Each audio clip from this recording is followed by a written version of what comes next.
Look at this number on page 5. Look at it.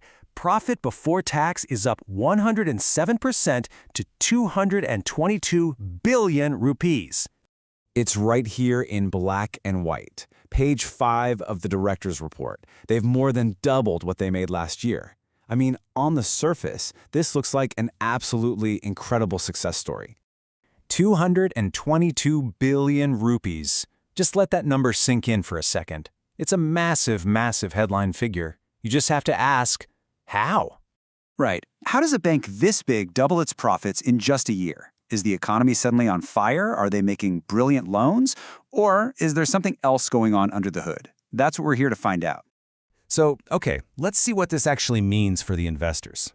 That massive profit works out to an earnings per share of 39.55 rupees.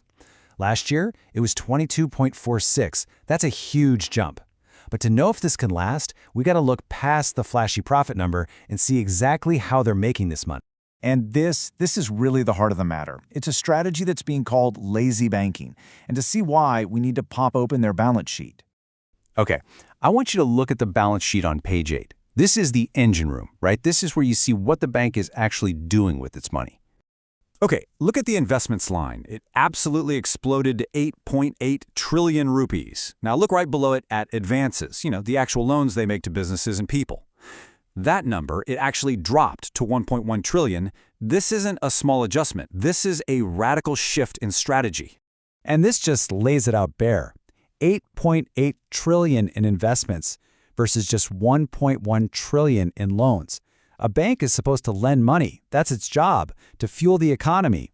UBL is doing the exact opposite. So, what's the deal here? It means UBL is just parking its cash in safe, high-yield government bonds instead of doing its main job, lending money to grow the economy. This is the absolute textbook definition of lazy banking. Look, it's safe, and yeah, it's profitable in the short term, but it always comes with a cost. And boy, is that cost about to become obvious when we look at their expenses. Which brings us to the other side of the coin, the costs. While the profits were going to the moon, their expenses were right there with them. This is the first major red flag waving in our faces. 53%. Let me say that again. Their operating expenses are up 53% year on year. That is a gigantic number. So while they're playing it safe with their investments, they're bleeding cash somewhere else. Where is it all going? You can see it right here on the P&L from page 9. Operating expenses hit almost 89 billion rupees. Look at that line circled in red. So, where's the fire? To get the answer, you gotta dig. You have to go into the notes. Let's scroll down to page 13, note 1.1. This is where they hide the interesting stuff. And there it is, bingo, the amalgamation of SoakBank. Look, integrating an entire bank, their people, their branches, their ancient IT systems, that's a massively expensive job. This is the smoking gun behind that 53% cost explosion.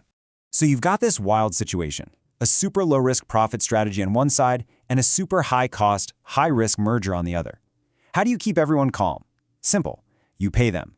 You make sure the shareholders are very, very happy. And that's what they did. They announced a massive interim cash dividend of 8 rupees per share. This isn't just a thank you to investors. It's a signal. It's them saying, don't worry, we've got this, while they try to digest the whole SoakBank operation.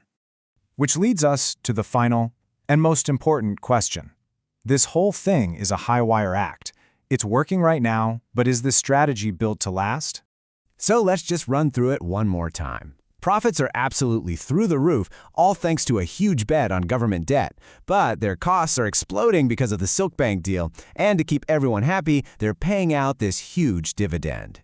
And so we're back to the 222 billion rupee question. With the full cost of the SoakBank merger still not fully known, and a business model that's basically given up on actual lending, can they keep paying out this kind of money to shareholders? Can they sustain this payout? That is the question every single investor needs to be asking right now.